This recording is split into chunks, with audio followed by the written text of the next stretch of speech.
কেউ যদি এভাবে কাপড়ের হাতাকে বাজ করে নামাজ পড়ে, অথবা কেউ যদি এটাকে এরকম কনুই পর্যন্ত বাজ করে যদি কেউ নামাজ পড়ে, তাহলে তার নামাজের কোনো ক্ষতি হবে কিনা, এই বিষয়টা একটু আপনাদের সাথে শেয়ার করবো ইনশাআল্লাহ। তো আমার হাতে একটা কিতাব, এটা হচ্ছে ফতোয়ায়ে শামী।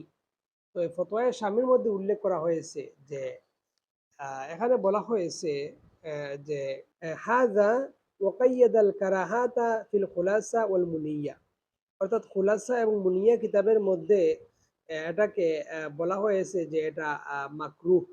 কোনটা? যে বিআইয়াকুনা রাফিয়ান কুম্মাইহি ইলাল মিরফাকাইন, অর্থাৎ আহ, কনুই পর্যন্ত কেউ যদি এরকম কাপড়টাকে তুলে, কাপড়ের হাতাকে তুলে কেউ যদি এই নামাজ পড়ে, তাহলে সেটা মাকরু হবে।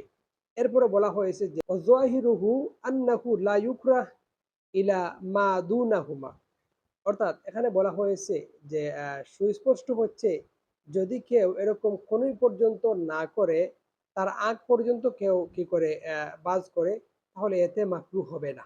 যেটা সুস্পষ্ট বা আহ, মানে সঠিক যেই বিষয়টা।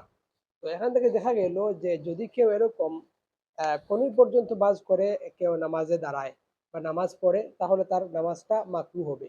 আর যদি সাধারণত কেউ এরকম সামান্য জায়গা বাজ করে কেউ নামাজ পড়ে এরকম, বা আরো একটু এরকম বাজ করে যদি কেউ নামাজ পড়ে, তাহলে এতে নামাজ মাকরু হবে না। কিন্তু কনুই পর্যন্ত যদি কেউ বাজ করে নামাজ পড়ে, তাহলে তার নামাজটা মাকরু হবে। সুতরাং আমরা যেন এই বিষয়টা একটু জেনে রাখি।